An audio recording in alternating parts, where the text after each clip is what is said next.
Prohibition is the action of forbidding something, usually by law. When many think of prohibition, certain things come to mind. These are usually drugs and alcohol. Many are aware of the devastating effects that alcohol and drugs can have on the human body, and we have acknowledged this in the past. Many strategies have been tested to combat these substances, and many motives have been presented. Drugs and alcohol are not by any means new. They date all the way back into the BC era. Wine was drunk at special occasions, and opium poppies were prescribed to relieve pain.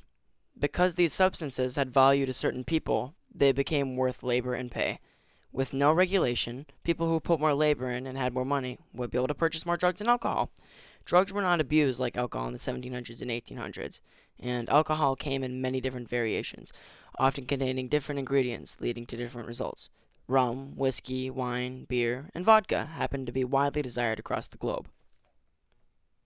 In the early 1800s, the temperance movement had raged through the nation. Its followers believed that drunkenness was a national curse.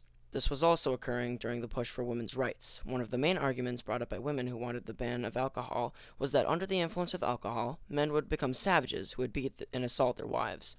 The organization had a huge following, causing some states to take more action against the abuse of alcoholic beverages, but this did not take full effect until the early 1900s. In the early 1900s, anti-alcohol movements had risen in the U.S. These groups who sought to prohibit alcohol were motivated by their religious belief that alcohol and drunkenness were a threat to the nation, and that something must be done to prevent the spread of alcohol. In 1919, Congress had caught wind of this and ratified the 18th Amendment, which stated, after 1 year from the ratification of this article, manufacture, sale, or transportation of intoxicating liquors within, the importation thereof into, or the exportation thereof from the United States, and all territories subject to the jurisdiction thereof for beverage purposes is hereby prohibited.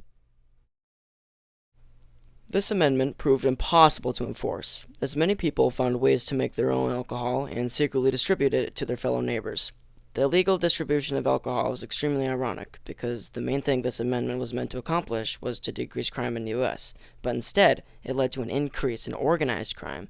In 1933, Congress understood that they had to fix what was broken.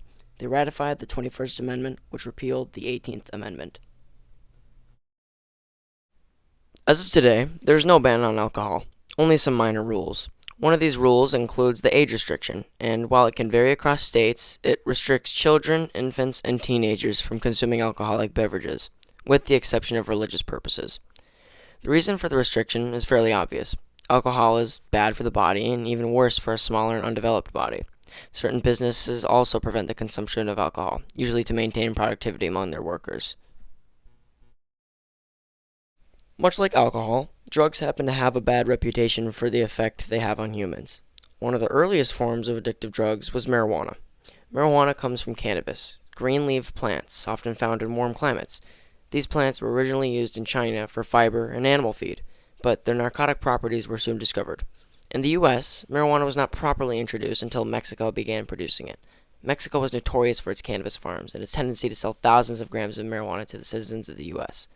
In the early 1900s, there was a sudden change in view. During this time, the Mexican Revolution was happening and many Mexicans were immigrating to the U.S.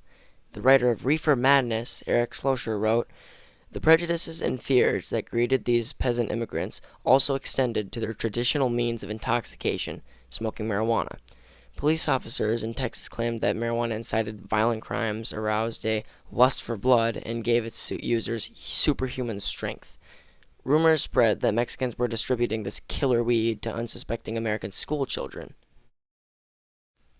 After this crisis, marijuana was seen as harmful towards the greatness of the U.S. because of the Mexican scare.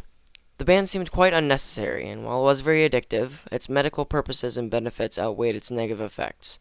In the 1970s, restrictions on the use of marijuana became lighter, and today, 29 states have legalized marijuana for medical purposes, and 8 states have legalized it for recreational purposes. I had the opportunity to interview former Sheriff of Chisago County, Todd Rivard, about his experience with alcohol and drug-related encounters, and his personal opinions on the substances. How many of your encounters with suspected individuals and criminals were drug and or alcohol related?